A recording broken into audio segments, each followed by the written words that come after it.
3 pessoas morreram hoje e 36 ficaram feridas num acidente de viação ocorrido na localidade de Fortaleza. O acidente envolveu 2 viaturas pesadas. O acidente entre as 2 viaturas pesadas ocorreu na Estrada Nacional 101, no sentido Fortaleza-Iema, município de Ungoio, a sul da cidade de Cabinda. Os destroços no local revelam o impacto do acidente que, segundo testemunhas, criou pânico na comunidade. Nós estávamos a vir de Cabinda à direção à fronteira. Postos aqui já quase próximo, nos encontramos com o carro dos militares e a sinalizar que aqui houve um acidente. Nós estamos a chegar aqui e encontramos obstáculos. O Kamaz estava cheio de militar, estava a sair então para a cidade. Esse carro estava a sair para aqui. Agora, é o pneu de Kamaz que arrebenta, tipo o motorista perdeu o equilíbrio. Despisa o caminhão a vir. Esse carro girou, até estava cheio de militar aí. Nós socorremos o militar, metemos outros carros, a ambulância até, eu acho que fez uns 5 voltas aqui. Dados preliminares da Direção de Trânsito e Segurança Rodoviária em Cabinda apontam ultrapassagem irregular como sendo a causa do acidente. Tivemos como consequências, até agora, 3 mortos e um total de 36 feridos. Dentre os feridos temos 3 em estado grave. Numa altura em que a Polícia de Trânsito promove ações de sensibilização sobre regras de condução, o Superintendente-Chefe Francisco Fial reforça o apelo sobre o cumprimento das regras de segurança rodoviária.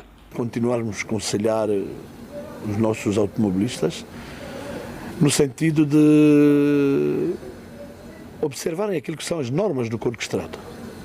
E nós continuamos a lançar as nossas ações de educação, sensibilização aos automobilistas, respeitarem as regras do trânsito, conduzirem observando-se e respeitando as tabelas de velocidade, evitar fazer manobras inoportunas, manobras em locais impróprios, fazer uma condução segura, uma condução defensiva, conduzir para todos. Em Luanda, subiu para 8 o número de mortos do aparatoso acidente ocorrido ontem na Avenida Fidel Castro.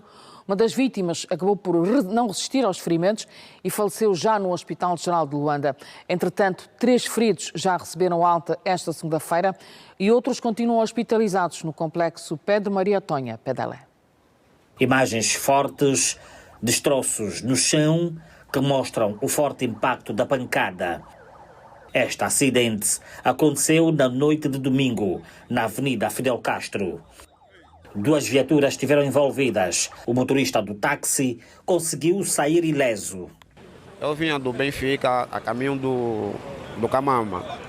Então, eu fiz uma paragem aqui em frente à igreja, não domino muito bem essa rua. Enquanto o cobrador fazia a descarga, eu só assustei que o carro já foi parar ali. Quando eu me aproximo no local do acidente e me deparo logo com a situação, mas os jovens que estavam aqui ao lado, logo fomos socorrer as primeiras pessoas que apresentaram sinal de vida. No local, os efetivos do Serviço de Investigação Criminal removiam os corpos para a morgue mais próxima. Estamos a falar em 8 mortos e 7 feridos.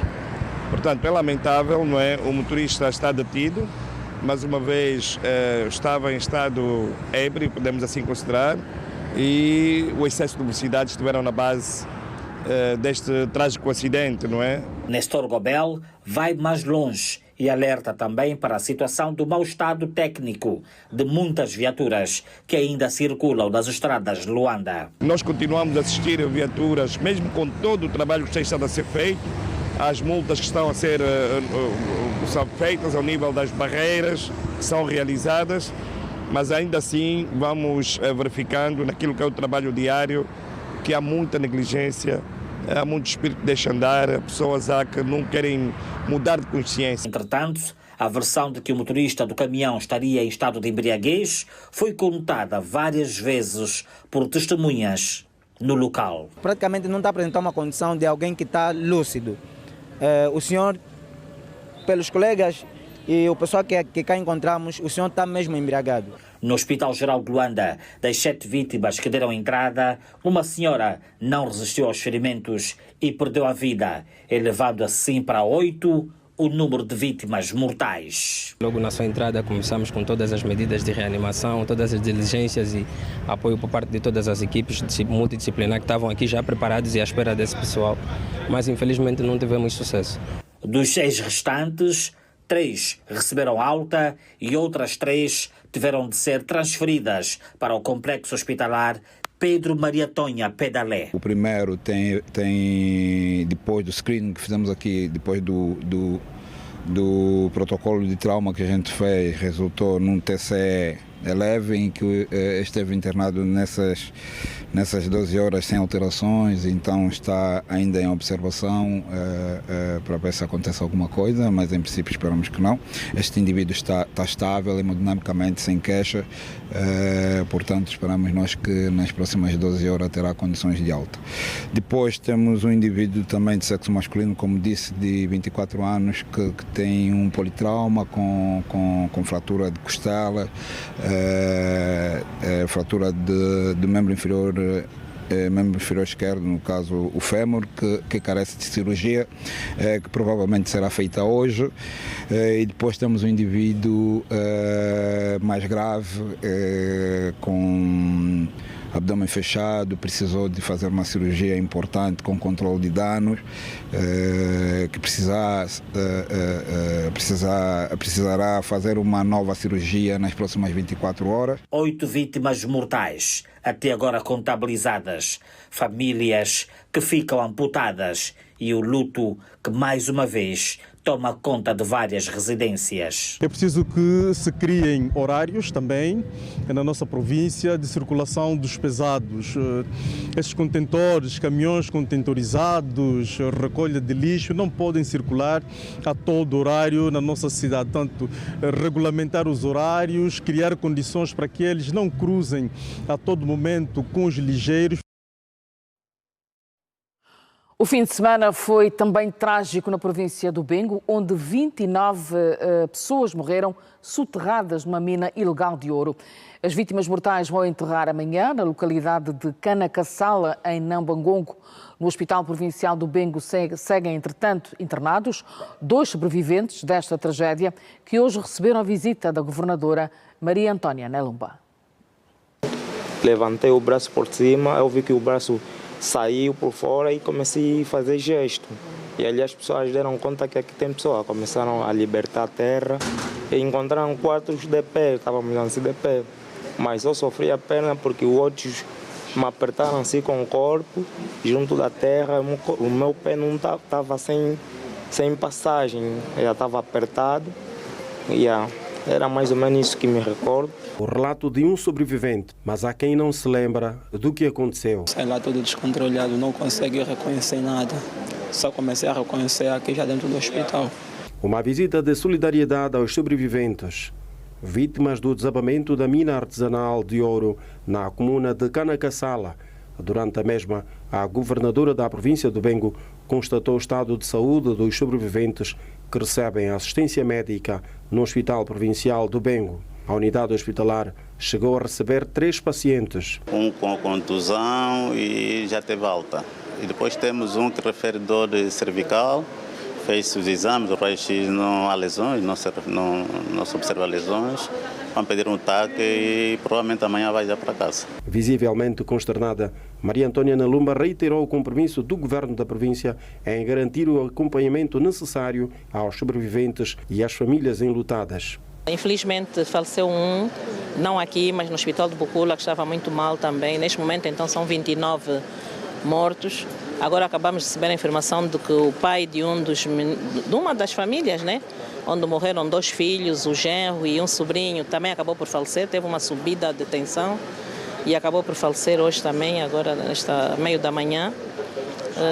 Os 3 que estavam aqui hospitalizados, um já teve alta e 2 ainda encontram-se aqui. Os apoios vão continuar, portanto nós já compramos as urnas.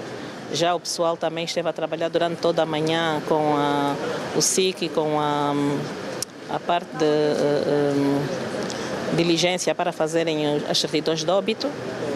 Se tudo estiver encaminhado no fim do dia, os corpos vão já para da Canacassala para que amanhã de manhã sejam feitos os funerais. As autoridades continuam a acompanhar a situação social das famílias afetadas, ao mesmo tempo que reforçam as medidas de sensibilização e fiscalização nas zonas de exploração mineira na província do Bengo. Fim de semana trágico em vários pontos do país, com diversas ocorrências. 6 municípios do Kwanza Sul já estão ligados à Rede Nacional de Eletricidade.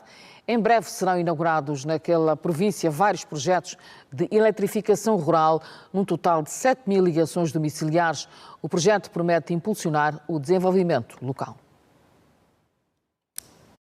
O Kwanza Sul é das províncias mais bem servidas em termos de energia elétrica.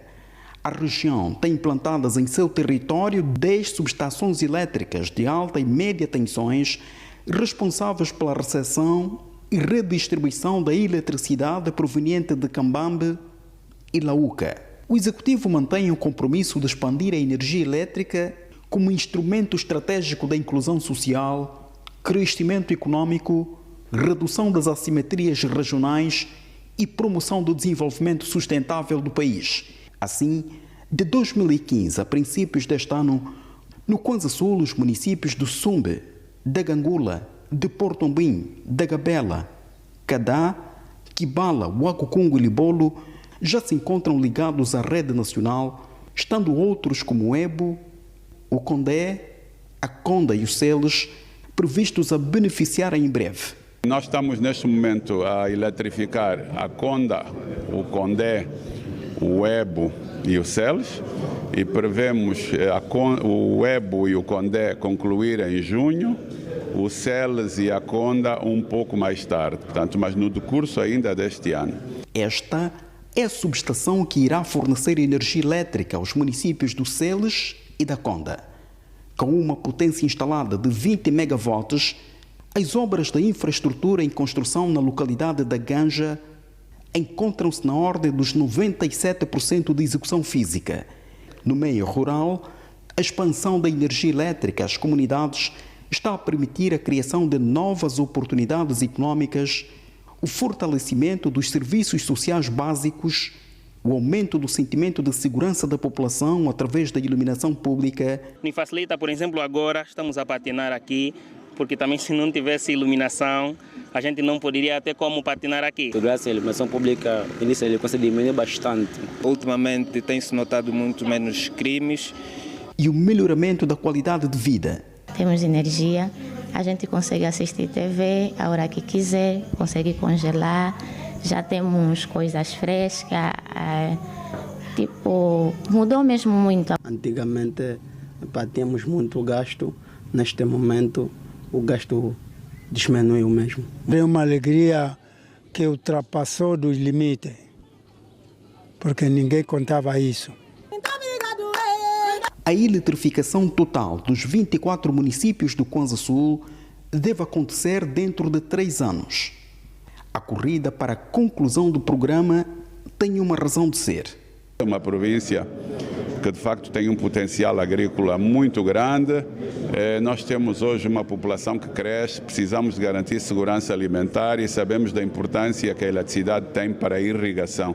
De forma que o Kwanza Sul é uma das províncias que nós pretendemos eletrificar na totalidade e num prazo relativamente curto. Vários projetos no âmbito da eletrificação rural continuam em curso.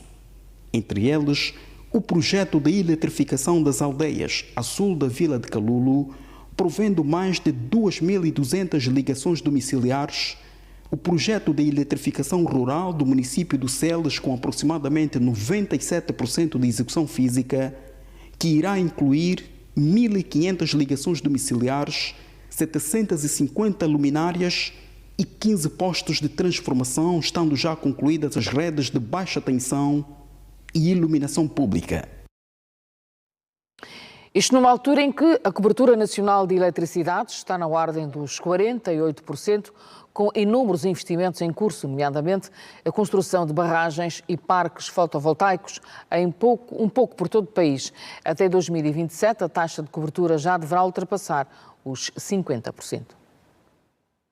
O potencial energético angolano é inquestionável, entretanto, a energia ainda não chega a todos. A taxa de cobertura nacional não satisfaz o governo, que destaca investimentos no setor tendentes a melhorar o quadro. Nós já interligamos-nos à região sul, ou seja, neste momento em que falamos, as províncias da Huila e do Namibe estão a consumir a eletricidade produzida na região norte, ou seja, produzida na cascata do Médio Kwanza, que comporta neste momento 3 importantes centros eletroprodutores, designadamente Kapanda, Lauca e Cambambe. O secretário de Estado para a Energia disse igualmente que trabalhos estão em curso para interligar o sistema elétrico nacional às diversas regiões do país. Nós temos neste momento desenhada a interligação de Malange a Saurimo e, por sua vez, também interligamos as cidades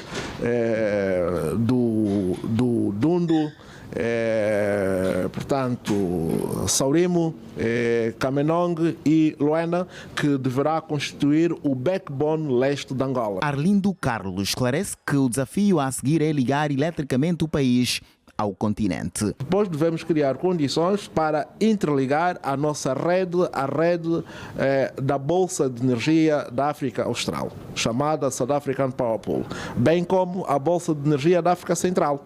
Portanto, de forma a que nós possamos levar a energia nossa a mercados destas duas sub-regiões às quais estamos inseridos, designadamente a África Austral e a África Central, e por esta via contribuirmos melhor para o PIB nacional. Ou seja, a eletricidade tem que trazer dinheiro para o país e nós traremos mediante a distribuição interna aqui dentro do país. O governante falava durante uma ação formativa de iniciativa da RELOP, Associação de Reguladores de Energia dos Países de Língua Oficial Portuguesa, enquadrada no programa da União Europeia Diálogos União Europeia-Angola.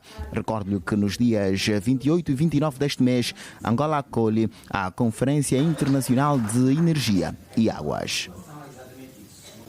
Continuamos a olhar para o setor elétrico. No Zaire, mais de 400 postes com luminárias LED foram instalados na Vila do Zeto, num projeto que pretende melhorar a iluminação pública na província mais ao norte de Angola. Entretanto, as autoridades locais estão preocupadas com os crescentes casos de vandalismo que estão a comprometer o cumprimento do cronograma estabelecido para a conclusão deste projeto. Enquanto o sol se põe sobre a Vila de Zeto, um novo brilho ilumina as principais artérias da urbe. Com investimentos provenientes de fundos locais, um projeto ambicioso está a modernizar a rede de iluminação pública. As antigas lâmpadas estão a ser substituídas por modernas luminárias LED. Mais de 400 postos equipados com esta nova tecnologia já transformam a realidade do comércio e da circulação noturna. O Zeto ainda vai ter melhor coisas. Estamos a trabalhar nisso. De patins nos pés, as crianças deslizam pelas ruas reluzentes da antiga Ambrizete, enquanto os adultos apreciam um espetáculo gratuito. Os mototaxistas, estes, não param. Transportam passageiros de um lado ao outro. Uma dinâmica que se estende noite adentro. E vimos também que diminuiu muito no índice de roubo de motorizada, porque estamos mais unidos com mais iluminação. A rua que é parte da administração municipal de Zeto, que vai para o mercado municipal. E essa rua, porque antigamente também essa rua era iluminada, mas nesse momento não está iluminada. De acordo com a administração municipal, a vila estará completamente iluminada até setembro deste ano. Aquelas pessoas que vão aos grupos de estudo não estão proibidas de circular à noite. Antigamente tinham dificuldades por causa da iluminação, mas hoje é possível porque temos um Zeto melhor iluminado. No entanto, nem todas as áreas contempladas mantêm o mesmo padrão de beleza. Um dos pontos mais simbólicos à entrada da vila encontra-se novamente às escuras, em consequência da vandalização. No princípio, a iluminação nas paredes nos facilitava a pintar até 20 horas ou mais em função da nossa rapidez, mas os dias anteriores estão a ser vandalizados todas as lâmpadas. A administração municipal afirma que está a ser obrigada a realocar recursos para manutenções emergenciais, o que de certa forma atrasa o cumprimento do cronograma estabelecido para a conclusão do projeto.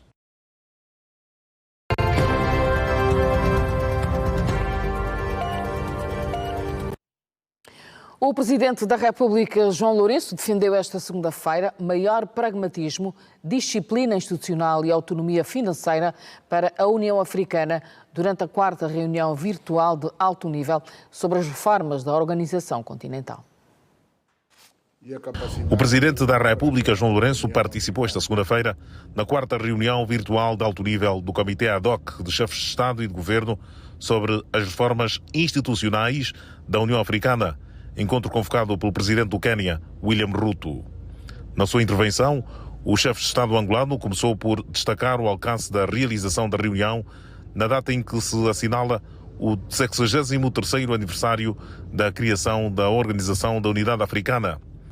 João Lourenço reafirmou que o ideal de uma África unida, soberana e solidária permanece atual e continua a orientar os esforços de consolidação de uma União Africana mais eficaz e capaz de responder aos desafios do continente. Este ideal continua plenamente atual e manifesta-se através dos esforços que desenvolvemos para consolidar uma União Africana mais eficaz, mais coerente e mais capaz de responder aos desafios contemporâneos do continente. João Lourenço considerou que a implementação das decisões adotadas em fevereiro deste ano sobre as reformas institucionais e o financiamento sustentável da organização constitui uma prioridade estratégica e reconhece os avanços alcançados no processo de auditoria de competências e avaliação de habilidades da União Africana. A implementação da decisão 967, adotada pela Conferência em fevereiro de 2026, e das decisões subsequentes relativas às reformas institucionais e ao financiamento sustentável da nossa organização, constitui uma prioridade estratégica.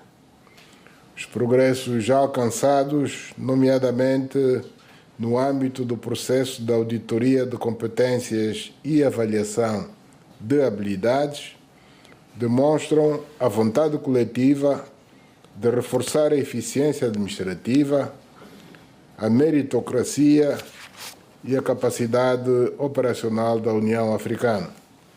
O Presidente da República alertou, no entanto, para os desafios estruturais que ainda persistem e defende maior protagonismo, disciplina institucional e coerência entre as ambições assumidas e os recursos disponíveis para a implementação sustentável dos programas da Organização Continental. Estes problemas resultam, obviamente, da escassez de recursos, mas também de um certo desfazamento entre a expansão dos mandatos aprovados, as ambições institucionais assumidas e a capacidade efetiva disponível para assegurar a sua implementação sustentável. É por isso fundamental que concluamos esta fase do processo de reformas institucionais, sem se descurar o pragmatismo, a disciplina institucional e uma visão estratégica clara das prioridades fundamentais da União Africana. Durante a reunião, João Lourenço reafirmou igualmente a necessidade de concentrar os recursos da União Africana nos pilares essenciais como a paz e segurança, o desenvolvimento económico e social e a integração africana, advertindo para os riscos de uma expansão excessiva das estruturas da organização. É por isso fundamental que concluamos esta fase do processo de reformas institucionais, sem se descurar o pragmatismo, a disciplina institucional e uma visão estratégica clara das prioridades fundamentais da União Africana. Excelências, devemos manter-nos firmemente concentrados nos princípios basilares da nossa organização continental, nomeadamente na paz e segurança, no desenvolvimento econômico e social e na integração. O chefe de Estado angolano dedicou ainda parte da sua intervenção à questão do financiamento da União Africana e defendeu uma transformação estrutural do modelo financeiro da organização, de modo a reduzir-se a dependência de recursos externos e reforçar-se a autonomia estratégica do continente. A transformação estrutural do financiamento da nossa organização já não pode ser adiada. Deve começar agora de forma gradual, responsável e sustentável, se quisermos realmente construir uma União Africana verdadeiramente autónoma, credível e soberana. Consideramos essencial assegurar que o processo de reformas continue assente no respeito pela soberania dos Estados-membros, no princípio da responsabilidade partilhada e no do fortalecimento dos mecanismos de supervisão política e financeira da organização. João Lourenço reiterou o compromisso de Angola com o fortalecimento dos mecanismos africanos de financiamento sustentável, da disciplina orçamental e do alinhamento entre os recursos disponíveis e as prioridades estratégicas da União Africana. A reunião contou ainda com a participação do Presidente da República do Burundi e Presidente em exercício da União Africana, Evariste Ndayishimiye, e do Presidente da Comissão da União Africana, Mahmoud Ali Youssouf. Noutro momento, o presidente João Lourenço recebeu em Luanda José Manuel Durão Barroso, antigo primeiro-ministro português e mediador dos acordos de Bicesse. No encontro, as duas entidades destacaram o percurso histórico dos acordos de Bicesse e o papel crucial que teve no processo de paz em Angola e na abertura do país ao multipartidarismo. Jornalista Moisés Chachipanque. O antigo primeiro-ministro de Portugal e atual presidente da Fundação Luso-Americana para o Desenvolvimento, José Manuel Durão Barroso, foi recebido esta segunda-feira em audiência pelo presidente da República, João Lourenço, no Palácio Presidencial à Cidade Alta, em Luanda. No final do encontro, Durão Barroso destacou a relação de longa data que mantém com Angola e manifestou satisfação por regressar ao país, ao sublinhar o caráter histórico e afetivo da visita. O antigo governante português explicou que a deslocação à Luanda inclui a participação no lançamento de um livro dedicado aos acordos de Bicesse, processo negocial que mediou no início da década de 90. Uma publicação que tem os prefácios do Ministro das Relações Exteriores de Angola, Tete António, e do Ministro dos Negócios Estrangeiros de Portugal, Paulo Rangel. É um livro coordenado pela doutora Sónia Neto, minha antiga colaboradora, e em que há muitas contribuições. Eu próprio sou autor ou coautor desse livro, mas muitos dos chamados protagonistas de Bicesse, pessoas que contribuíram para a paz em Angola, do lado do governo angolano, do lado da UNITA, mas também do lado de Portugal, muitos deles escreveram artigos para esse livro, que é um livro interessante, pois é um registro histórico que fica para quem no futuro quiser conhecer a história de Angola e como é que foi possível chegar à paz e a eleições livres neste país. Durante a audiência, as duas personalidades abordaram temas ligados à situação política e económica internacional, com destaque para os atuais desafios geopolíticos e o impacto global da energia, setor em que Angola assume um papel cada vez mais relevante. Eu agradeço ele ter-me descrito a situação tal como ele a vê em Angola e também no mundo. Estes desenvolvimentos geopolíticos, como sabem, têm um impacto enorme na economia, nomeadamente no capítulo da energia, capítulo esse em que Angola é um ator muito importante, muito relevante, não apenas na região, mas no mundo. Falámos sobre isso, falámos sobre a situação internacional, falámos também sobre os principais desafios na situação angolana e, além do mais, foi um encontro também com algum caráter pessoal, visto que já nos conhecemos há tantos anos. Durão Barroso destacou ainda os bastidores das negociações entre o governo angolano e a UNITA, para quem os acordos de Bicesse foram determinantes para preservar a unidade do Estado angolano, garantir as primeiras eleições multipartidárias e lançar bases para a reconciliação nacional. Aquilo que foi negociado em Bicesse foi a unidade do Estado angolano em primeiro lugar. Porque houve quem na altura dissesse que se devia dividir Angola, haver duas Angolas, como aconteceu com o Sudão. Está-se a ver o que está a passar agora no Sudão.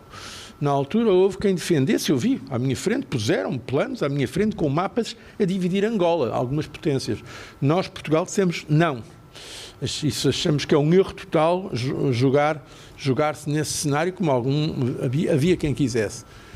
E por isso, apesar de todos os problemas, e foram grandes, a verdade é que se conseguiu com Bicesse garantir a unidade do Estado angolano, garantir que houvesse as primeiras eleições livres e consideradas justas pelas Nações Unidas, a unidade das Forças Armadas angolanas e depois de algum tempo, que infelizmente ainda conheceu a guerra, conseguiu-se a consolidação do Estado angolano em paz.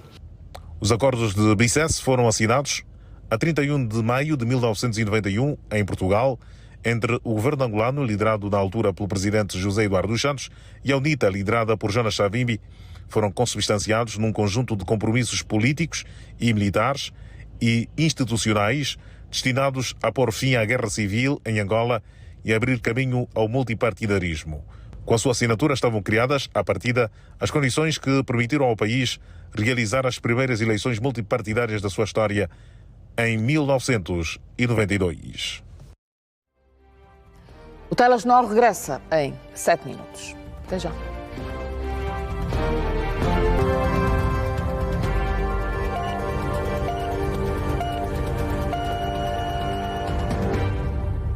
Regressamos com o resto da atualidade informativa nesta segunda parte do Telejornal. Os ministros do Turismo e do Ensino Superior visitaram hoje a Escola Superior de Hotelaria e Turismo. A ação tem como objetivo reforçar a formação académica, melhorar a empregabilidade juvenil e impulsionar o setor turístico nacional. A instituição, criada em 2014, alberga atualmente 458 estudantes e prepara a expansão da oferta formativa com 3 novos cursos ligados ao setor do turismo. A Escola Superior de Hotelaria e Turismo afeta a Universidade Agostinho Neto. Continua a afirmar-se como uma das principais apostas do Executivo na formação de quadros para o turismo nacional. Desde a sua criação há 12 anos, a instituição já formou 40 licenciados em gestão do turismo. Atualmente acolhe 458 estudantes, entre estes estão Joaquim Praia e Fátima Luzolo, recém-chegados ao primeiro ano. Nós temos recursos, muitos recursos em que não estão sendo explorados para serem depois transformados em atrativos turísticos, e estamos aqui que é para sermos preparados, qualificados, com a capacidade de identificarmos os recursos. Eu gosto do turismo, sempre gostei. No médio eu fiz turismo, gestão de turismo, e no superior decidi seguir o curso porque é a minha escolha. A escola ministra apenas o curso de gestão do turismo, mas prevê abrir no próximo ano académico mais 3 formações. Ao nível do nosso executivo, estão a ser desenvolvidas várias iniciativas de desenvolvimento e, neste aspecto, o Ministério do Turismo é um dos ministérios que tem tido iniciativas de internacionalização e de investimento que devem fazer com que as nossas instituições deem uma resposta à altura do ponto de vista da formação. Formação de excelência, formação de elite, o que significa que se houver este diálogo e esta interação que aconteceu aqui hoje, nós, além de otimizarmos os recursos, fazemos uma integração perfeita daquilo que é a formação do ensino superior. Durante a visita, os governantes avaliaram as condições da instituição e defenderam maior investimento na formação técnica e profissional, considerada essencial para aumentar o emprego juvenil e fortalecer o turismo nacional. O Orçamento Geral do Estado para o exercício econômico de 2026 prevê a construção de mais 3 centros de excelência turística. Na verdade, são parcerias público-privadas que vão, por um lado, aumentar a oferta em hospitalidade, mas também vão...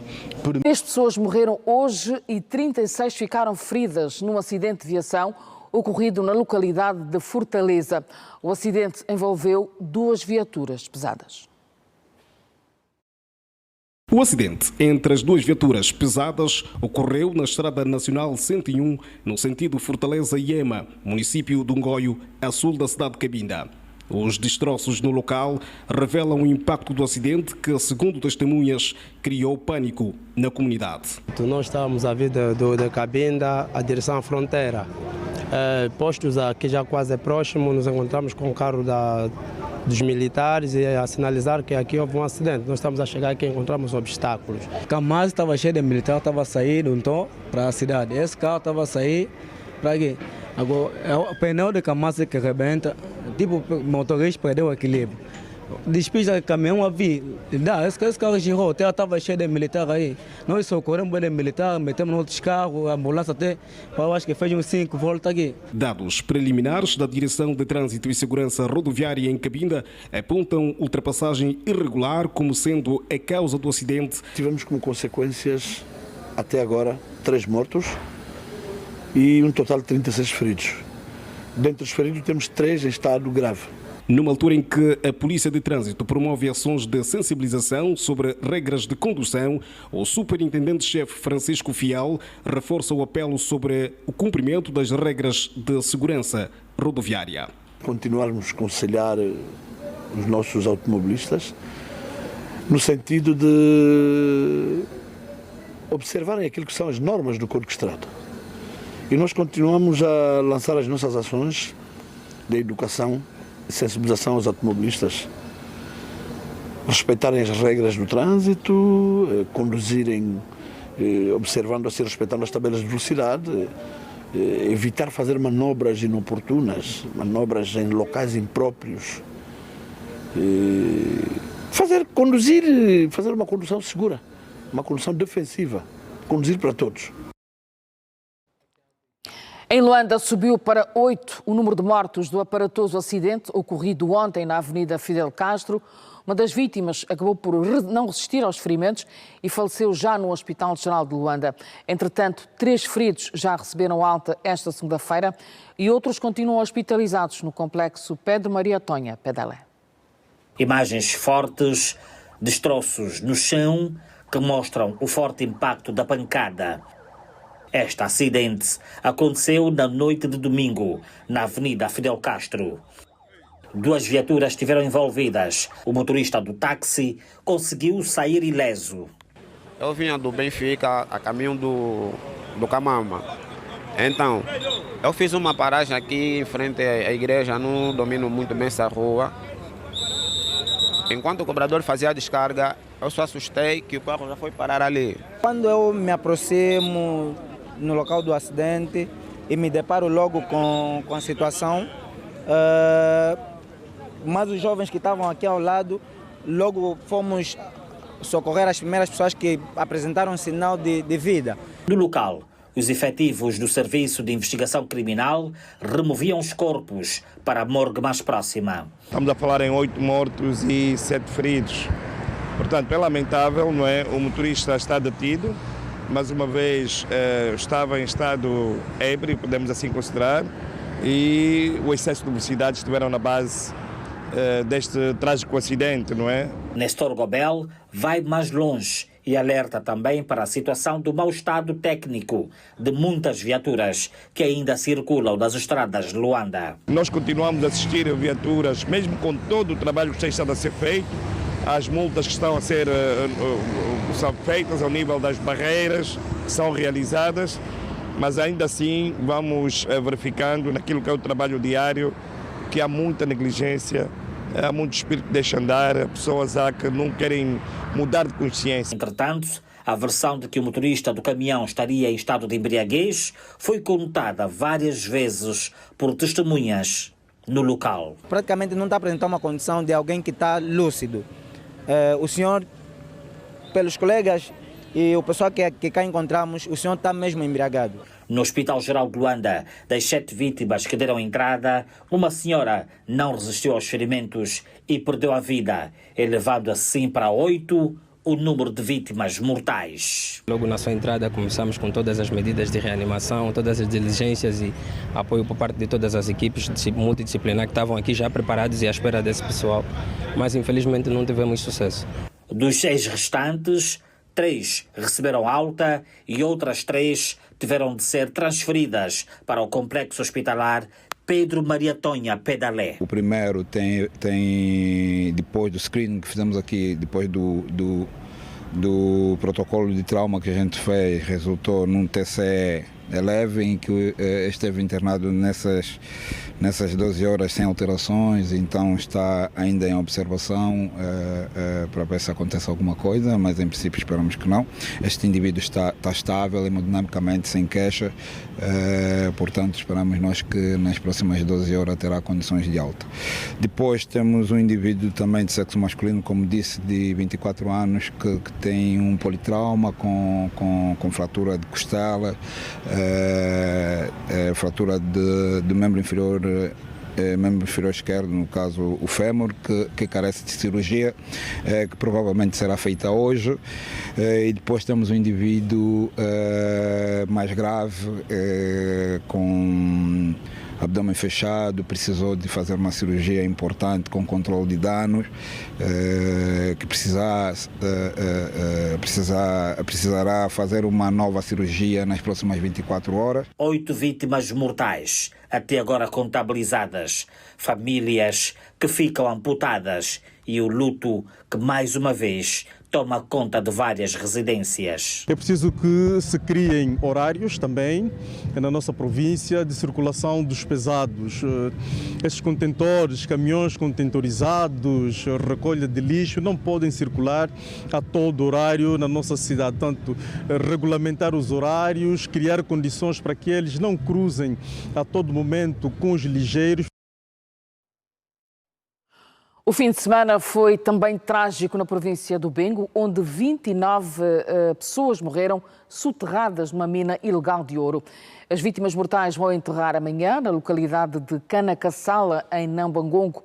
No Hospital Provincial do Bengo seguem, entretanto, internados 2 sobreviventes desta tragédia, que hoje receberam a visita da governadora Maria Antónia Nelumba. Levantei o braço por cima, eu vi que o braço saiu por fora e comecei a fazer gesto. E ali as pessoas deram conta que aqui tem pessoa, começaram a libertar a terra e encontraram 4 de pé, estávamos assim de pé. Mas eu sofri a perna porque os outros me apertaram assim com o corpo, junto da terra, o meu pé não estava sem passagem, já estava apertado. Era mais ou menos isso que me recordo. O relato de um sobrevivente, mas há quem não se lembra do que aconteceu. Sei lá, tudo descontrolado, não consegui reconhecer nada. Só comecei a reconhecer aqui já dentro do hospital. Uma visita de solidariedade aos sobreviventes, vítimas do desabamento da mina artesanal de ouro na comuna de Canacassala. Durante a mesma, a governadora da província do Bengo constatou o estado de saúde dos sobreviventes que recebem assistência médica no Hospital Provincial do Bengo. A unidade hospitalar chegou a receber 3 pacientes. Um com contusão e já teve alta. E depois temos um que refere dor cervical, fez os exames, o raio-x não há lesões, não se observa lesões. Vão pedir um TAC e provavelmente amanhã vai já para casa. Visivelmente consternada, Maria Antónia Nelumba reiterou o compromisso do governo da província em garantir o acompanhamento necessário aos sobreviventes e às famílias enlutadas. Infelizmente faleceu um, não aqui, mas no Hospital de Bucula, que estava muito mal também. Neste momento, então, são 29 mortos. Agora acabamos de receber a informação de que o pai de uma das famílias, né, onde morreram 2 filhos, o genro e um sobrinho, também acabou por falecer, teve uma subida de tensão e acabou por falecer hoje também, agora nesta meio da manhã. Os 3 que estavam aqui hospitalizados, um já teve alta e 2 ainda encontram-se aqui. Os apoios vão continuar, portanto nós já compramos as urnas, já o pessoal também esteve a trabalhar durante toda a manhã com o SIC, com a parte de diligência para fazerem as certidões de óbito. Se tudo estiver encaminhado no fim do dia, os corpos vão já para Canacassala para que amanhã de manhã sejam feitos os funerais. As autoridades continuam a acompanhar a situação social das famílias afetadas, ao mesmo tempo que reforçam as medidas de sensibilização e fiscalização nas zonas de exploração mineira na província do Bengo. Fim de semana trágico em vários pontos do país, com diversas ocorrências. 6 municípios do Kwanza Sul já estão ligados à Rede Nacional de Eletricidade. Em breve serão inaugurados naquela província vários projetos de eletrificação rural, num total de 7.000 ligações domiciliares. O projeto promete impulsionar o desenvolvimento local. O Kwanza Sul é das províncias mais bem servidas em termos de energia elétrica. A região tem implantadas em seu território 10 subestações elétricas de alta e média tensões, responsáveis pela recepção e redistribuição da eletricidade proveniente de Cambambe e Lauca. O Executivo mantém o compromisso de expandir a energia elétrica como instrumento estratégico da inclusão social, crescimento econômico, redução das assimetrias regionais e promoção do desenvolvimento sustentável do país. Assim, de 2015 a princípios deste ano, no Kwanza Sul, os municípios do Sumbe, da Gangula, de Portombim, da Gabela, Cadá, Kibala, Huacucungo e Libolo já se encontram ligados à rede nacional, estando outros como o Ebo, o Condé, a Conda e os Celes previstos a beneficiar em breve. Nós estamos neste momento a eletrificar a Conda, o Condé, o Ebo e o Celes, e prevemos o Ebo e o Condé concluir em junho, o Celes e a Conda um pouco mais tarde, portanto, mas no decurso ainda deste ano. Esta é a subestação que irá fornecer energia elétrica aos municípios do Celes e da Conda. Com uma potência instalada de 20 megawatts, as obras da infraestrutura em construção na localidade da Ganja encontram-se na ordem dos 97% de execução física. No meio rural, a expansão da energia elétrica às comunidades está a permitir a criação de novas oportunidades econômicas, o fortalecimento dos serviços sociais básicos, o aumento do sentimento de segurança da população através da iluminação pública. Me facilita, por exemplo, agora estamos a patinar aqui, porque também se não tivesse iluminação, a gente não poderia ter como patinar aqui. Graças à iluminação pública, a delinquência diminui bastante. Ultimamente tem-se notado muito menos crimes. E o melhoramento da qualidade de vida. Temos energia, a gente consegue assistir TV a hora que quiser, consegue congelar, já temos coisas frescas, mudou mesmo muito. Antigamente tínhamos muito gasto, neste momento o gasto diminuiu mesmo. É uma alegria que ultrapassou dos limites, porque ninguém contava isso. A eletrificação total dos 24 municípios do Kwanza Sul deve acontecer dentro de 3 anos. A corrida para a conclusão do programa tem uma razão de ser.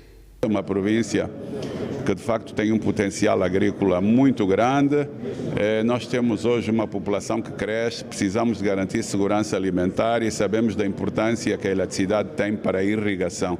De forma que o Kwanza Sul é uma das províncias que nós pretendemos eletrificar na totalidade e num prazo relativamente curto. Vários projetos no âmbito da eletrificação rural continuam em curso. Entre eles, o projeto de eletrificação das aldeias a sul da vila de Calulo, provendo mais de 2.200 ligações domiciliares, o projeto de eletrificação rural do município do Celes, com aproximadamente 97% de execução física, que irá incluir 1.500 ligações domiciliares, 750 luminárias e 15 postos de transformação, estando já concluídas as redes de baixa tensão e iluminação pública. Isto numa altura em que a cobertura nacional de eletricidade está na ordem dos 48%, com inúmeros investimentos em curso, nomeadamente a construção de barragens e parques fotovoltaicos um pouco por todo o país. Até 2027, a taxa de cobertura já deverá ultrapassar os 50%. O potencial energético angolano é inquestionável, entretanto, a energia ainda não chega a todos. A taxa de cobertura nacional não satisfaz o governo, que destaca investimentos no setor tendentes a melhorar o quadro. Nós já interligamos-nos à região sul, ou seja, neste momento em que falamos, as províncias da Huila e do Namibe estão a consumir a eletricidade produzida na região norte, ou seja, produzida na cascata do Médio Kwanza, que comporta neste momento 3 importantes centros eletroprodutores, designadamente Kapanda, Lauca e Cambambe. O secretário de Estado para a Energia disse igualmente que trabalhos estão em curso para interligar o sistema elétrico nacional às diversas regiões do país. Nós temos neste momento desenhada a interligação de Malange a Saurimo e, por sua vez, também interligamos as cidades do Dundo, portanto, Saurimo, Camenong e Luena, que deverá constituir o backbone leste de Angola. Arlindo Carlos esclarece que o desafio a seguir é ligar eletricamente o país ao continente. Depois devemos criar condições para interligar a nossa rede à rede da Bolsa de Energia da África Austral, chamada South African Power Pool, bem como a Bolsa de Energia da África Central. Portanto, de forma a que nós possamos levar a energia nossa a mercados destas duas sub-regiões às quais estamos inseridos, designadamente a África Austral e a África Central, e por esta via contribuirmos melhor para o PIB nacional. Ou seja, a eletricidade tem que trazer dinheiro para o país e nós traremos mediante a distribuição interna aqui dentro do país. O governante falava durante uma ação formativa de iniciativa da RELOP, Associação de Reguladores de Energia dos Países de Língua Oficial Portuguesa, enquadrada no programa da União Europeia Diálogos União Europeia-Angola. Recordo-lhe que nos dias 28 e 29 deste mês, Angola acolhe a Conferência Internacional de Energia e Águas. Continuamos a olhar para o setor elétrico. No Zaire, mais de 400 postes com luminárias LED foram instalados na Vila do Zeto, num projeto que pretende melhorar a iluminação pública na província mais ao norte de Angola. Entretanto, as autoridades locais estão preocupadas com os crescentes casos de vandalismo que estão a comprometer o cumprimento do cronograma estabelecido para a conclusão deste projeto. Enquanto o sol se põe sobre a Vila de Zeto, um novo brilho ilumina as principais artérias da urbe.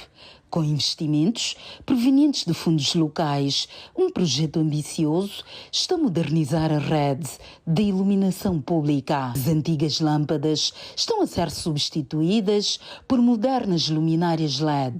Mais de 400 postos equipados com esta nova tecnologia já transformam a realidade do comércio e da circulação noturna. O Zeto ainda vai ter melhor coisas, Estamos a trabalhar nisso. De patins nos pés, as crianças deslizam pelas ruas reluzentes da antiga Ambrizete, enquanto os adultos apreciam um espetáculo gratuito. Os mototaxistas, estes, não param. Transportam passageiros de um lado ao outro. Uma dinâmica que se estende noite adentro. E vimos também que diminuiu muito no índice de roubo de motorizada, porque estamos mais unidos com mais iluminação. A rua que é parte da administração municipal de Zeto, que vai para o mercado municipal. E essa rua, porque antigamente também essa rua era iluminada, mas nesse momento não está iluminada. De acordo com a administração municipal, a vila estará completamente iluminada até setembro deste ano. Aquelas pessoas que vão aos grupos de estudo não estão proibidas de circular à noite.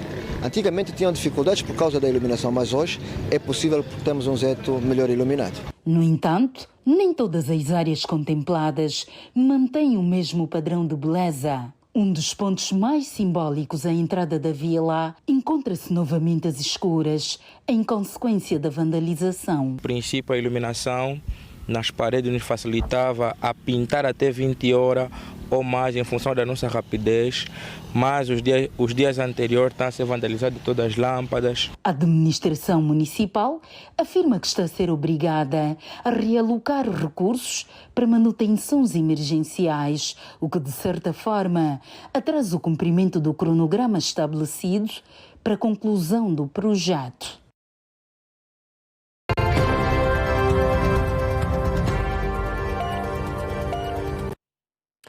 O Presidente da República, João Lourenço, defendeu esta segunda-feira maior pragmatismo, disciplina institucional e autonomia financeira para a União Africana durante a 4ª reunião virtual de alto nível sobre as reformas da organização continental. O Presidente da República, João Lourenço, participou esta segunda-feira na 4ª reunião virtual de alto nível do Comitê Ad hoc de Chefes de Estado e de Governo sobre as reformas institucionais da União Africana, encontro convocado pelo Presidente do Quênia, William Ruto. Na sua intervenção, o chefe de Estado angolano começou por destacar o alcance da realização da reunião na data em que se assinala o 63º aniversário da criação da Organização da Unidade Africana. João Lourenço reafirmou que o ideal de uma África unida, soberana e solidária permanece atual e continua a orientar os esforços de consolidação de uma União Africana mais eficaz e capaz de responder aos desafios do continente. Este ideal continua plenamente atual e manifesta-se através dos esforços que desenvolvemos para consolidar uma União Africana mais eficaz, mais coerente e mais capaz de responder aos desafios contemporâneos do continente. João Lourenço considerou que a implementação das decisões adotadas em fevereiro deste ano sobre as reformas institucionais e o financiamento sustentável da organização constitui uma prioridade estratégica e reconhece os avanços alcançados no processo de auditoria de competências e avaliação de habilidades da União Africana. A implementação da decisão 967, adotada pela Conferência em fevereiro de 2026, e das decisões subsequentes relativas às reformas institucionais e ao financiamento sustentável da nossa organização, constitui uma prioridade estratégica. Os progressos já alcançados, nomeadamente no âmbito do processo de auditoria de competências e avaliação de habilidades, demonstram a vontade coletiva de reforçar a eficiência administrativa, a meritocracia e a capacidade operacional da União Africana. O Presidente da República alertou, no entanto, para os desafios estruturais que ainda persistem e defende maior protagonismo, disciplina institucional e coerência entre as ambições assumidas e os recursos disponíveis para a implementação sustentável dos programas da Organização Continental. Estes problemas resultam, obviamente, da escassez de recursos, mas também de um certo desfazamento entre a expansão dos mandatos aprovados, as ambições institucionais assumidas e a capacidade efetiva disponível para assegurar a sua implementação sustentável. É por isso fundamental que concluamos esta fase do processo de reformas institucionais, sem se descurar o pragmatismo, a disciplina institucional e uma visão estratégica clara das prioridades fundamentais da União Africana. Durante a reunião, João Lourenço reafirmou igualmente a necessidade de concentrar os recursos da União Africana nos pilares essenciais como a paz e segurança, o desenvolvimento económico e social e a integração africana, advertindo para os riscos de uma expansão excessiva das estruturas da organização. É por isso fundamental que concluamos esta fase do processo de reformas institucionais, sem se descurar o pragmatismo, a disciplina institucional e uma visão estratégica clara das prioridades fundamentais da União Africana. Excelências, devemos manter-nos firmemente concentrados nos princípios basilares da nossa organização continental, nomeadamente na paz e segurança, no desenvolvimento econômico e social e na integração. O chefe de Estado angolano dedicou ainda parte da sua intervenção à questão do financiamento da União Africana e defendeu uma transformação estrutural do modelo financeiro da organização, de modo a reduzir-se a dependência de recursos externos e reforçar-se a autonomia estratégica do continente. A transformação estrutural do financiamento da nossa organização já não pode ser adiada. Deve começar agora de forma gradual, responsável e sustentável, se quisermos realmente construir uma União Africana verdadeiramente autónoma, credível e soberana. Consideramos essencial assegurar que o processo de reformas continue assente no respeito pela soberania dos Estados-membros, no princípio da responsabilidade partilhada e no do fortalecimento dos mecanismos de supervisão política e financeira da organização. João Lourenço reiterou o compromisso de Angola com o fortalecimento dos mecanismos africanos de financiamento sustentável, da disciplina orçamental e do alinhamento entre os recursos disponíveis e as prioridades estratégicas da União Africana. A reunião contou ainda com a participação do Presidente da República do Burundi e Presidente em exercício da União Africana, Evariste Ndayishimiye, e do Presidente da Comissão da União Africana, Mahmoud Ali Youssouf. Noutro momento, o Presidente João Lourenço recebeu em Luanda José Manuel Durão Barroso, antigo Primeiro-Ministro português e mediador dos acordos de Bicesse. No encontro, as duas entidades destacaram o percurso histórico dos acordos de Bicesse e o papel crucial que teve no processo de paz em Angola e na abertura do país ao multipartidarismo. Jornalista Moisés Chachipang. O antigo primeiro-ministro de Portugal e atual presidente da Fundação Luso-Americana para o Desenvolvimento, José Manuel Durão Barroso, foi recebido esta segunda-feira em audiência pelo presidente da República, João Lourenço, no Palácio Presidencial à Cidade Alta, em Luanda. No final do encontro, Durão Barroso destacou a relação de longa data que mantém com Angola e manifestou satisfação por regressar ao país, ao sublinhar o caráter histórico e afetivo da visita.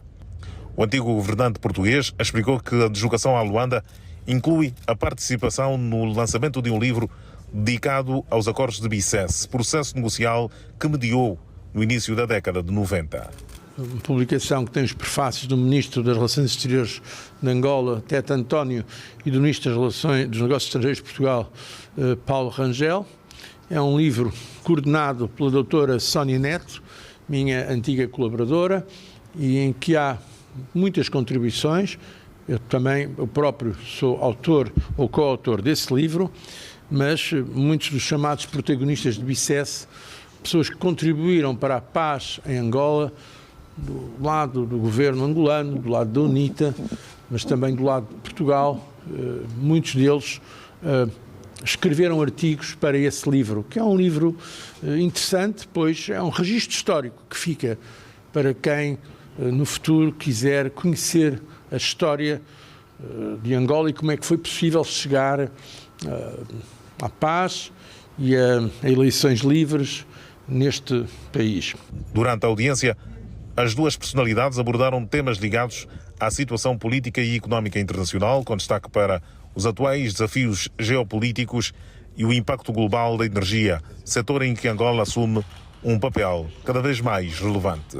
Eu agradeço ele ter-me descrito a situação tal como ele a vê em Angola e também no mundo. Estes desenvolvimentos geopolíticos, como sabem, têm um impacto enorme na economia, nomeadamente no capítulo da energia, capítulo esse em que Angola é um ator muito importante, muito relevante, não apenas na região, mas no mundo. Falámos sobre isso, falámos sobre a situação internacional, falámos também sobre os principais desafios na situação angolana e, além do mais, foi um encontro também com algum caráter pessoal, visto que já nos conhecemos há tantos anos. Durão Barroso destacou ainda os bastidores das negociações entre o governo angolano e a UNITA, para quem os acordos de Bicesse foram determinantes para preservar a unidade do Estado angolano, garantir as primeiras eleições multipartidárias e lançar bases para a reconciliação nacional. Aquilo que foi negociado em Bicesse foi a unidade do Estado angolano em primeiro lugar. Porque houve quem na altura dissesse que se devia dividir Angola, haver duas Angolas, como aconteceu com o Sudão. Está-se a ver o que está a passar agora no Sudão. Na altura houve quem defendesse, eu vi, à minha frente, puseram planos à minha frente com mapas a dividir Angola, algumas potências. Nós, Portugal, dissemos não. Isso achamos que é um erro total jogar-se nesse cenário, como havia quem quisesse. E por isso, apesar de... E depois de algum tempo, que infelizmente ainda conheceu a guerra, conseguiu-se a consolidação do Estado angolano em paz. Os acordos de Bicesse foram assinados a 31 de maio de 1991, em Portugal, entre o governo angolano, liderado na altura pelo presidente José Eduardo dos Santos, e a UNITA, liderada por Jonas Savimbi. Foram consubstanciados num conjunto de compromissos políticos e militares e institucionais destinados a pôr fim à guerra civil em Angola e abrir caminho ao multipartidarismo. Com a sua assinatura estavam criadas, à partida, as condições que permitiram ao país realizar as primeiras eleições multipartidárias da sua história em 1992. O Telejornal regressa em 7 minutos. Até já. Todos os problemas, e foram grandes, a verdade é que se conseguiu com Bicesse garantir a unidade do Estado angolano, garantir que houvesse as primeiras eleições livres e consideradas justas pelas Nações Unidas, a unidade das Forças Armadas angolanas.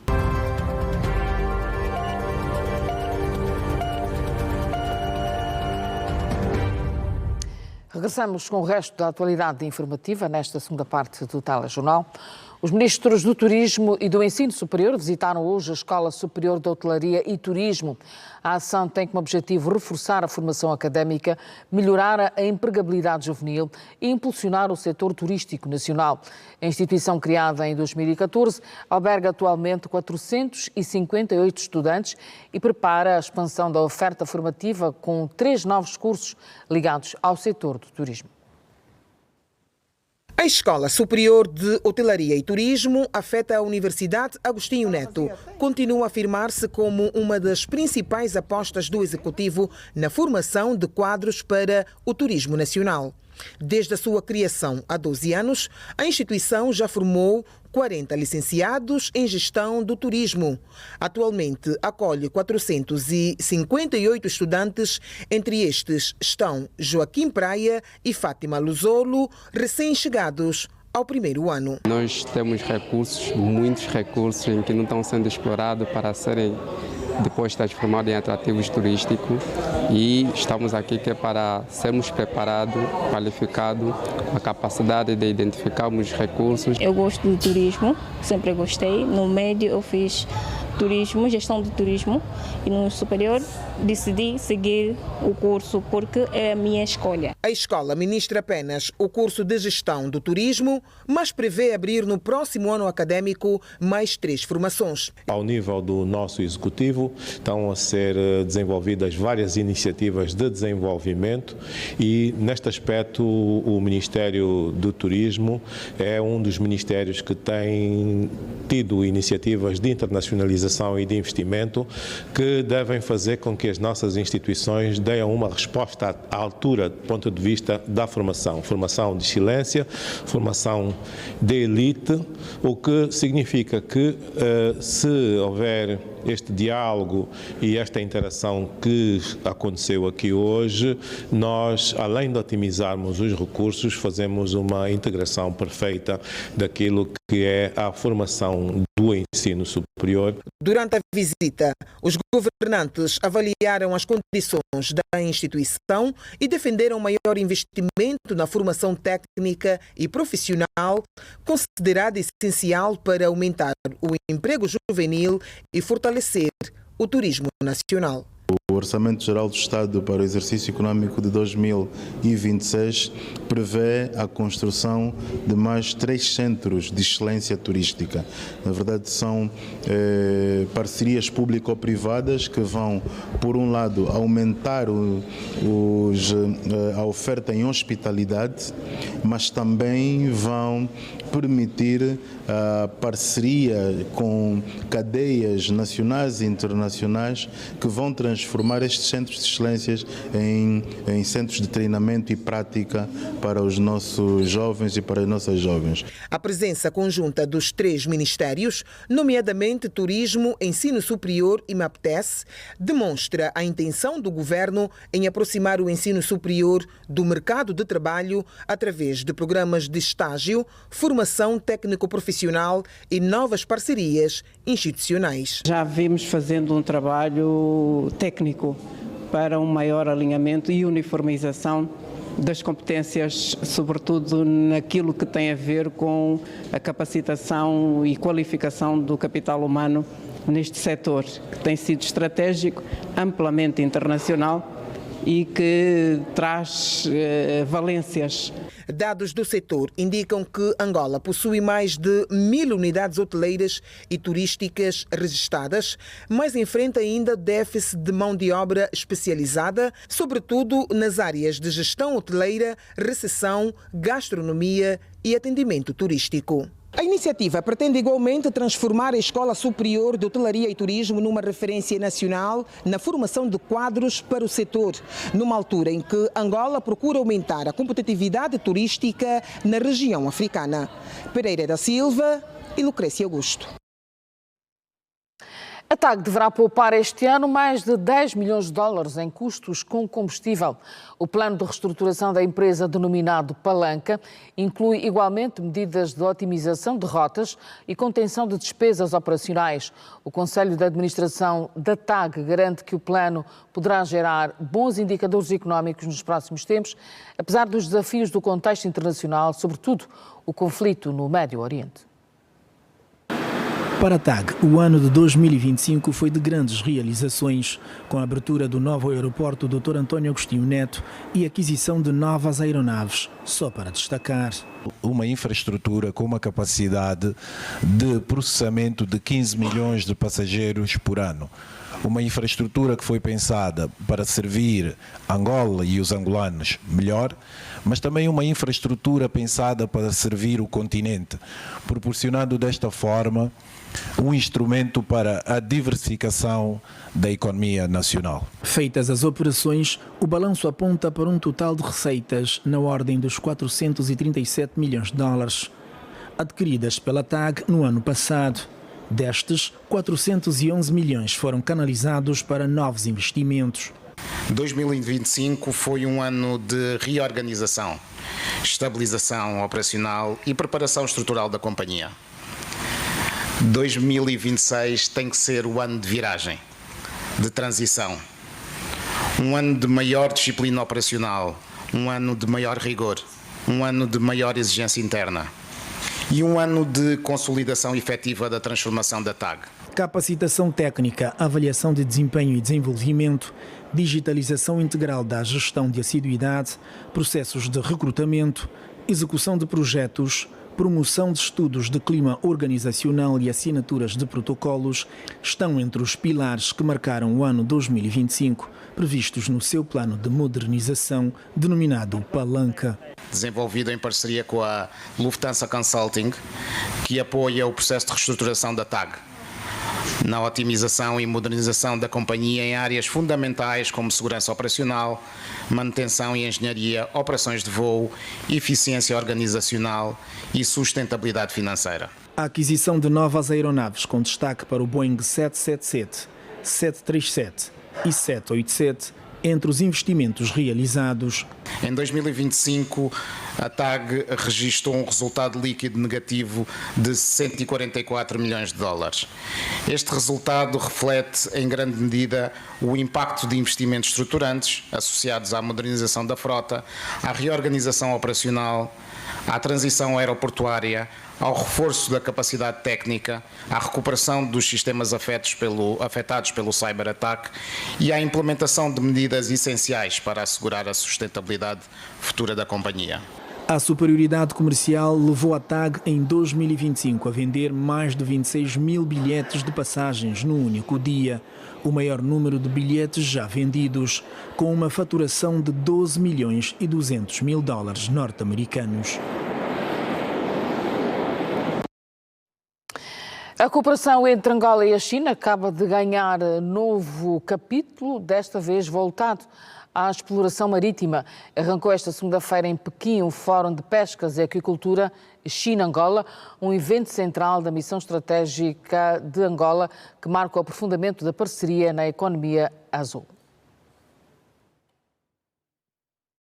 Sob o lema Expandir novas fronteiras para a aquicultura em Angola, o Fórum reúne em Pequim autoridades dos dois países, especialistas do setor e líderes empresariais. O evento constitui-se uma plataforma de diálogo centrada em 5 áreas estratégicas, nomeadamente o desenvolvimento de recursos pesqueiros, a aquicultura moderna, processamento e comércio de produtos aquáticos, intercâmbio de tecnologia marinha e cooperação em investimentos transfronteiriços.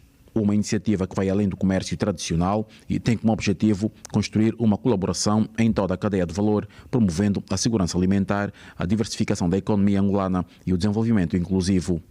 A embaixadora de Angola na China, Dalva Ringot Allen, sublinhou a importância histórica deste encontro para as relações bilaterais. O presente fórum assume especial relevância no atual contexto da nossa cooperação bilateral, constituindo-se como uma plataforma privilegiada para o intercâmbio de experiências, a partilha de conhecimentos técnicos e científicos, bem como para a identificação de oportunidades concretas de investimento no domínio da aquicultura.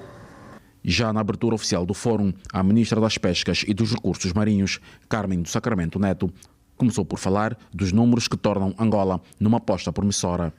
Angola possui um enorme potencial marítimo e aquícola, com cerca de 1.650 quilómetros de costa marinha, abundantes recursos hídricos interiores e condições climáticas favoráveis.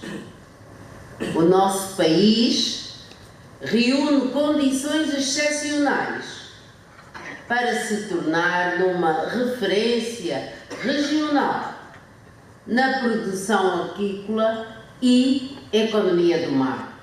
A ministra justificou igualmente a razão pela qual o executivo angolano olha para a China como um parceiro estratégico e preferencial. A República Popular da China é atualmente o líder mundial no domínio da produção aquícola.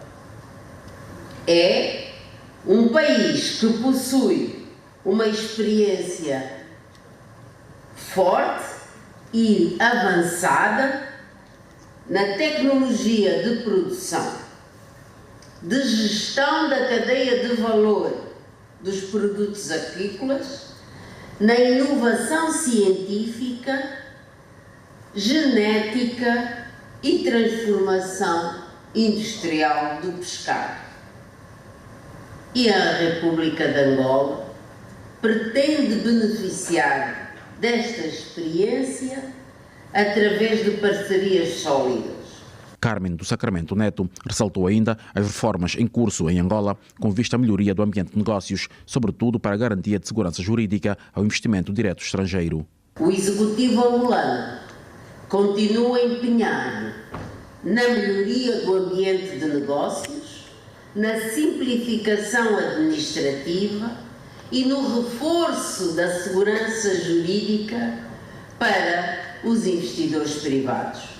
Empresários angolanos do setor das pescas e empresas chinesas que operam em Angola falaram igualmente das suas experiências e ficou-se a saber que já existem parcerias de sucesso em frotas pesqueiras, infraestruturas de apoio e modernização tecnológica. Com este fórum, Angola e China demonstram que a economia azul pode ser um motor poderoso para o desenvolvimento sustentável com vantagens mútuas.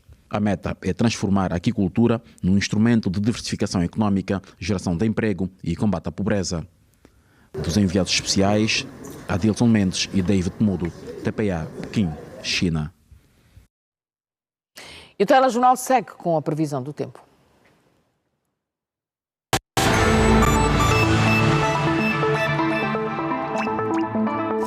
Dalila, boa noite. Boa noite, Fernanda. Obrigada.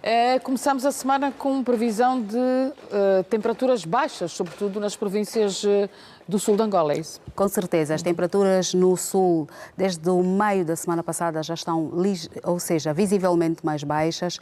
E começamos também a semana com bastante neblina matinal no norte de Angola. Muito bem, vamos aos detalhes e parabéns pela roupa no Dia da África. Obrigada, Fernanda, muito obrigada. Vamos olhar a previsão que é fornecida todos os dias pelo INAMET. Começamos com a umidade relativa do ar, que está mais alta, como vamos ver a seguir, no noroeste do nosso país, onde as percentagens variam de 80% a 100%. O restante do país, as percentagens vão de 50% a 80%. A primeira região que vamos ver já a seguir compreende o norte e parte do leste, onde Dundo, Saurimo e Malange têm a previsão de céu parcialmente nublado, as restantes cidades com neblina matinal. Atenção para Catete, com 34 graus. Tem a temperatura mais alta do nosso país para as próximas horas. Vamos ver como é que está o centro e o restante do leste. Benguela, Huambo, Cuito, Luena e Kazombo, todas as cidades desta região com céu parcialmente nublado. Podemos verificar aqui também nesta região, à exceção de Benguela, as outras cidades com as temperaturas ligeiramente mais baixas do que foi a semana anterior. Já no sul de Angola, Moçambique com previsão de neblina matinal, as restantes cidades com céu parcialmente nublado e o Lubango com 11 graus. Tem a temperatura mínima mais baixa do nosso país para as próximas horas. Vamos olhar em detalhe como é que vai estar o tempo em Luanda, capital do nosso país. A temperatura no momento é de 22 graus, 2 graus a menos do que tem sido habitual neste horário. A previsão para Luanda também é de neblina matinal, pelo que nós pedimos às populações destas cidades com neblina matinal que tenham maior cuidado, principalmente na condução, Fernanda. Já as máximas, amanhã 28 graus, na quarta 29 e na quinta-feira volta para os 28 graus. Muito bem, está feita a previsão do tempo da Lila. Boa semana, até amanhã. Muito obrigada, até amanhã. E o telejornal faz aqui mais um intervalo. Conto consigo para a última parte, até já.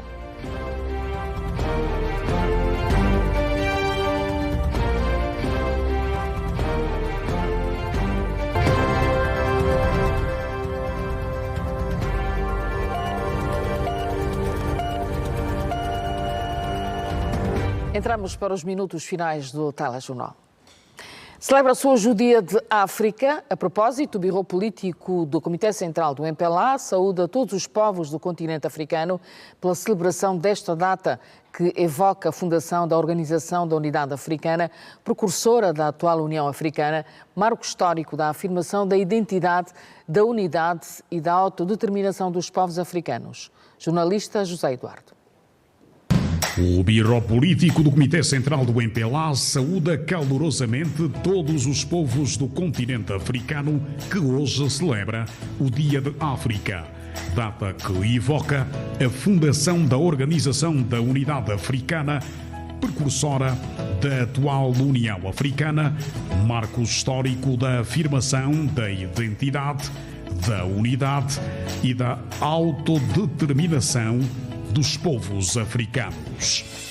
Nesta data de elevado significado político e histórico, o Biro Político rende justa homenagem aos líderes africanos e aos milhões de anónimos que consagraram a vida na luta contra o colonialismo, o apartheid e todas as formas de dominação estrangeira, legando às gerações presentes um continente livre e soberano, comprometido com os ideais da paz, da solidariedade e do progresso comum.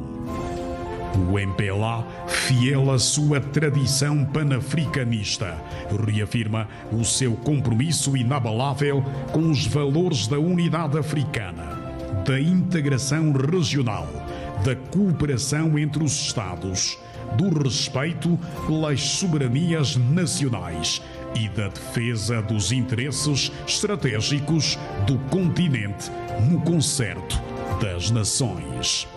O MPLA acredita que a consolidação da paz, a boa governação, a valorização dos povos, dos abundantes recursos naturais, a industrialização, a inovação tecnológica e o fortalecimento das instituições democráticas constituem pilares essenciais para a construção de uma África próspera e capaz de responder aos desafios do século XXI.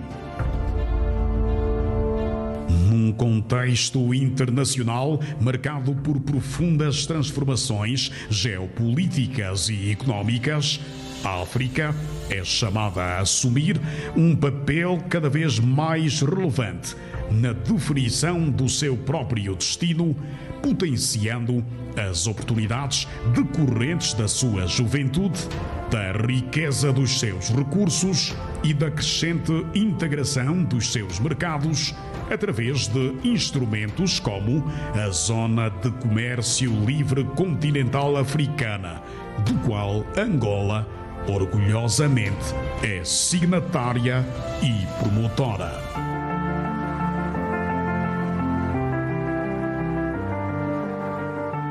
O Biro Político do Comitê Central do MPLA enaltece, igualmente, o papel que o nosso país tem desempenhado na promoção da paz, da estabilidade e da cooperação em África, sob a liderança esclarecida do Presidente da República, João Lourenço, cuja ação diplomática tem contribuído para o reforço do diálogo, da mediação de conflitos e da integração continental.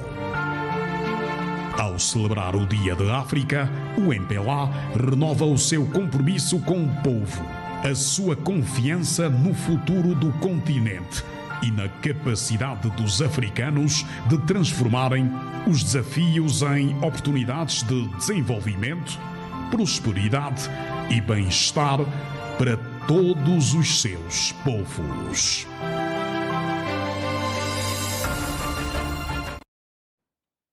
E, a propósito do Dia de África, a OMA realizou um sarau cultural em que participaram mulheres de diferentes segmentos sociais, incluindo estrangeiras. Na feira artesanal houve também música, dança e teatro. Abdoulaye faz crochê e tricô. Interessou-se por esta arte há mais de 9 anos. É daí onde vem o seu sustento. As suas criações são feitas no ateliê. Abdoulaye faz fato de banho, roupas para crianças e adultos. O artista executa também brindes e pulseiras. Parte das suas obras foram expostas na feira do Sarau Cultural, realizado pela OMA. O crochê é uma grande arte, é uma terapia, é uma arte de África, é nossa, começou em África e hoje ele é praticado em vários locais e territórios do mundo, tal como na Ásia, na América, na Europa e outros locais. Coisas artesanatos, coisas de crianças, acessórios, entre outros. Para quem não veio, venha visitar mais, vai gostar. Eu sei que vai gostar porque desde o começo eu achei que é tipo uma coisa, mas não, é divertido. Alguns visitantes tiveram o ensejo de ver quadros pintados na hora. Eram traçados do mapa da África, bandeira e de instrumentos musicais. Exposição e venda de obras literárias de escritores angolanos e de outras paragens. O sarau teve também momentos de poesia com John Bella e Aminata Goubel. Jolinda, ngana yetu, mwana wafane kubamba. Jolinda, ngana yetu, mwana wafane kubamba. África vive em nós, a África vive na OMA. Este expositor trouxe para a feira peças de carnaval, chapéus e vestidos prenderam a atenção dos visitantes. O sarau foi realizado em alusão ao Dia da África. Celebrar a África é, por isso, honrar a luta dos nossos povos contra a colonização e o apartheid. É reconhecer a coragem dos que resistiram. É afirmar a unidade de um continente que continua a construir o seu destino com esforço, lucidez e esperança. Mas celebrar a África é também celebrar aquilo que somos, a riqueza das nossas culturas, a força das nossas tradições, a beleza das nossas línguas, dos nossos trajes, da nossa música, da nossa arte e da nossa espiritualidade. É neste espírito que a OMA promove este sarau cultural como espaço de memória, identidade, convivência e celebração da riqueza africana. Temos estado a trabalhar no domínio da violência doméstica. A OMA tem centros e salas de aconselhamento jurídico a nível de todo o país. Temos estado a contribuir na formação profissional da mulher, não apenas aquelas que estão na organização, mas a mulher no geral. O acesso à água também preocupa a embaixadora de Moçambique.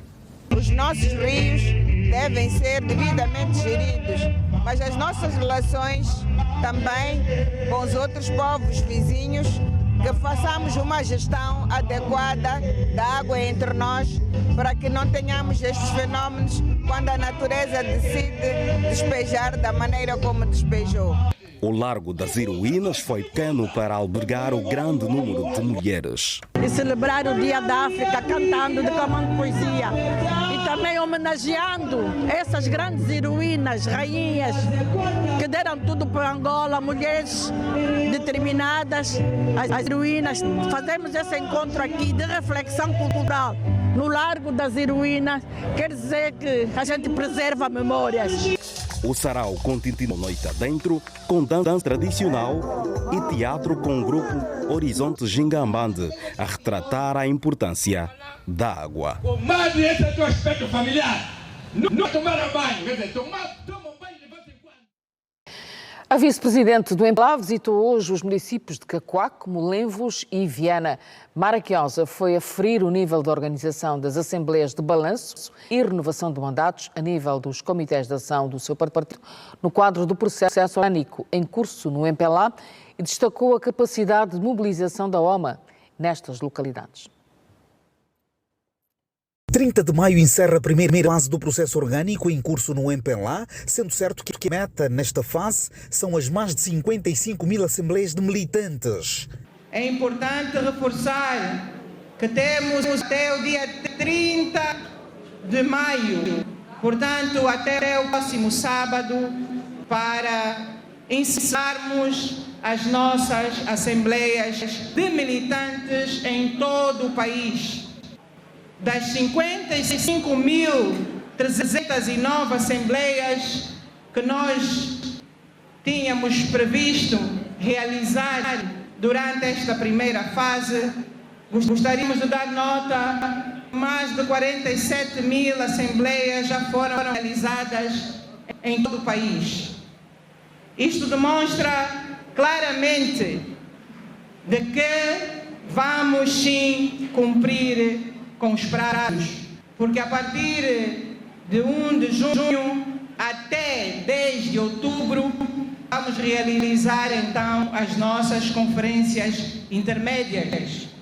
Vamos realizar neste período 378 conferências comunais, 326 conferências municipais e 21 conferências provinciais.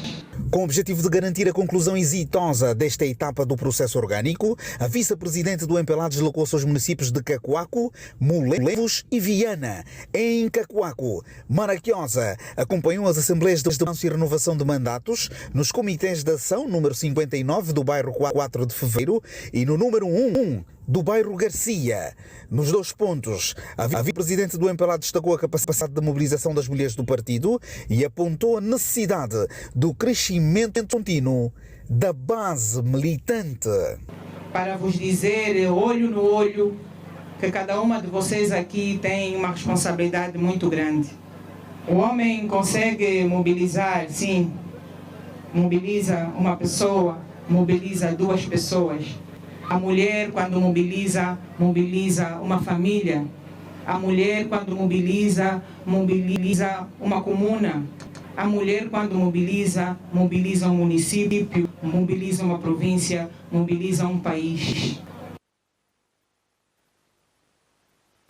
Minhas manas, minhas mamães, minhas amigas, esta mobilização que eu estou a falar é aquela mobilização do dia a dia. Aquela mobilização que você faz quando acorda e cumprimenta aquela vizinha. Naquele bom dia, vem também uma palavra de mobilização. Quando chegamos no local de trabalho, aquele colega, aquela colega nova também deve ser mobilizada. No domingo, quando devemos orar pelas nossas famílias, quando vamos às nossas igrejas, aquela mana, aquele mano que está sentado ali ao lado, você também ali no meio da oração, lhe mobiliza mesmo para engrossar as fileiras do nosso partido. Entretanto, nos Mulembos, mais concretamente no CAP 157, do bairro Baixa de Caçães, Maraquiosa teve uma mostra da capacidade de mobilização que a própria fazia referência. Faltou seguranças para travar a festa do MPLA naquele município. Vamos continuar a cerrar fileiras em torno do nosso líder, o camarada presidente João Lourenço. Eu costumo dizer que é um líder preocupado com as nossas populações. É um líder que tudo tem feito no sentido de continuar a melhorar as condições sociais, não só dos nossos militantes, mas do povo angolano de forma geral. Um líder incansável, camaradas, que não mede esforço porque ama o seu povo. É preciso que nós retribuamos este amor, este carinho que o nosso líder tem por cada um de nós. Vamos trabalhar, arregaçar as mangas, caros camaradas, porque os desafios que temos pela frente são perenes, são desafios difíceis, mas seguramente que o nosso partido está em condições de ultrapassá-lo e vencê-lo. A direção central do nosso partido dá nota positiva à realização exitosa das nossas assembleias de militantes. Conseguimos sentir altos níveis de organização, conseguimos sentir altos níveis de mobilização, conseguimos, acima de tudo, sentir altos níveis de responsabilidade e de seriedade em todo este processo. A jornada de trabalho da vice-presidente do MPLA, no quadro do acompanhamento às assembleias de militantes, culminou no CAP 77 do bairro Quilômetro 12, no município de Viana. Vamos agora saber do repórter que acompanha a vice-presidente do MPLA, Judy Samando. Muito boa noite. A vice-presidente já terminou a sua jornada de trabalho aí em Viana? Boa noite, é verdade, a vice-presidente do MPLA, na verdade, ainda não terminou a sua jornada de trabalho. Nesta altura, depois de passar pelo CAP 77 do quilômetro 12, aqui do município de Viana, dirigiu-se aqui ao Comitê Municipal desta região para então orientar uma reunião com a Comissão Executiva. Entretanto, tivemos de pedir ao primeiro secretário municipal do MPLA aqui de Viana para descer e fazer um balanço desta visita do vice-presidente do MPLA aqui no âmbito do processo orgânico, desta primeira fase do processo orgânico que deve culminar no dia 30 de maio com o encerramento das assembleias de militantes. Então, senhor secretário, diga-nos como é que se pode dizer em termos de processo orgânico que está a decorrer e também deste acompanhamento da vice-presidente. Exatamente, a camarada vice-presidente veio presenciar como está o processo orgânico a nível do nosso município e vamos dizer que está a correr muito bem e essa visita foi positiva porque a camarada vice-presidente teve a oportunidade de contactar um CAP, assistir à sua assembleia. Nós estivemos no CAP 7 na estalagem, quilômetro 12A, e também tivemos a oportunidade de ter a nossa comissão executiva com a presença da camarada vice-presidente. O nosso processo orgânico está a caminhar bem. Depois de anunciado o início do processo orgânico, nós temos projetadas 321 assembleias. Dessas 321 já realizamos 229 e apenas faltam-nos 22 assembleias. Estas 22 assembleias estamos em crer que concluímos nos próximos dias antes de termos o processo fechado a 30 de maio. O nosso processo está a correr muito bem, a camarada vice-presidente motivou-nos a conhecer que temos muitos desafios sim, devemos aproveitar este mês de festa dos 70 anos do partido e também preparar o partido para os desafios que se avizinham nas próximas eleições. O próximo passo serão as conferências comunais. Aqui como é que está a Viana a se preparar para este? Nós, depois das assembleias dos comitês de ação do partido, nós teremos só a conferência municipal que se vai realizar em agosto. Neste momento nós estamos a participar num processo muito na base, que os primeiros secretários dos CAP estão a ser eleitos e reeleitos, estamos a eleger os delegados à conferência municipal, os pré-candidatos ao comitê municipal do partido, ao comitê provincial do partido e também ao comitê central. Felizmente o nosso município, o nosso comitê municipal vai levar 2 delegados à conferência provincial que serão pré-candidatos e ali a nível da província serão eleitos ou não para representar as estruturas superiores, aquilo que foi uma boa notícia que o camarada presidente fez constar para os nossos militantes na base, onde 15% dos membros de estruturas intermédias e centrais serão provenientes da base. Então, nós a nível do município de Viana teremos os nossos pré-candidatos também, e então o processo está a correr muito bem, a camarada vice-presidente deu nota disso e também agora na reunião com a comissão executiva voltou a abordar, ainda está a concluir essa reunião. Muito obrigado.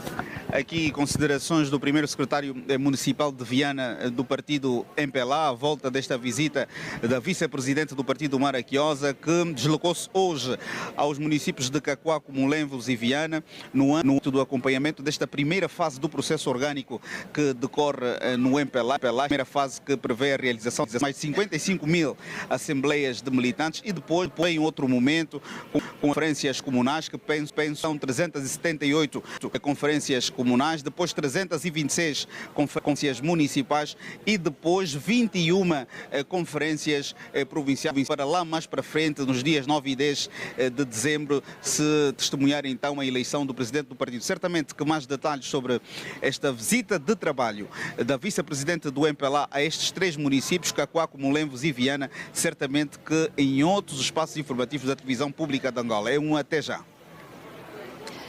Até já, muito boa noite.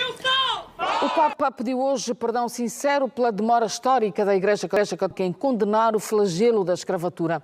Alguns dos antecessores de Leão XIV já tinham reconhecido a participação dos cristãos na escravatura, mas agora é a primeira vez que um Papa apresenta publicamente um pedido de desculpas pelo papel direto da Igreja Católica na legitimação da escravatura. Ao longo da sua história, a Sé Apostólica Romana, a pedido de soberanos, interveio em diversas ocasiões para regular e legitimar os métodos de subjugação e, em alguns casos, a escravização de infiéis, escreveu o Papa norte-americano na encíclica Magnífica Unidade, agora divulgada. Nesta sua primeira grande obra, dedicada em particular aos desafios éticos colocados pela inteligência artificial, o Papa denunciou também novas formas de escravatura que operam por detrás da economia digital. A Igreja Católica tolerou a escravatura durante muito tempo e só mais tarde passou a condená-la absolutamente, referiu, orientando que esta é uma ferida memória cristã sobre a qual o Vaticano não se pode considerar alheio. Por isso, em nome da Igreja, peço sinceramente perdão, afirmou o Papa Leão XIV. É inevitável sentir uma profunda tristeza ao considerar o enorme sofrimento e a humilhação que a escravatura representou para tantas pessoas infinitamente amadas pelo Senhor, em contraste com a sua dignidade ilimitada, observou o Papa. O Papa João Paulo II denunciou a tragédia numa visita que fez ao Senegal em 1992. Mas Leão XIV sublinhou que a própria Igreja tinha escravos até a Idade Média e denunciou como aconselhava os soberanos sobre como legitimar a escravização dos infiéis.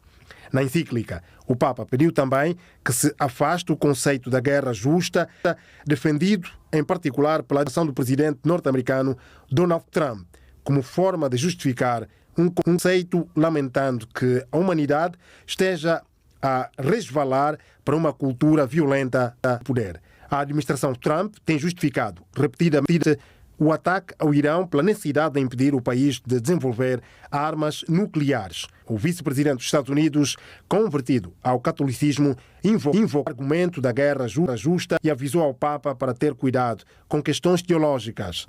A encíclica é dirigida a todos os fiéis, seja sobretudo dedicada à proteção da dignidade humana face à rápida extinção da inteligência artificial.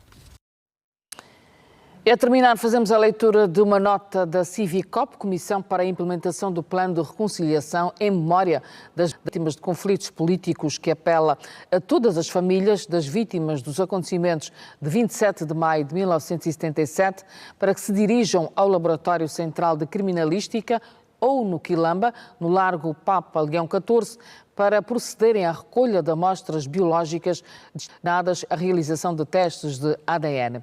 Os testes são necessários para o procedimento de identificação dos mortais, localizando a vala comum no sério do 14. A colaboração das famílias é fundamental para o avanço do processo de identificação e preservação da memória das vítimas. E fechamos com esta nota o jornal de hoje. Boa noite, boa semana, até amanhã, a hora de sempre.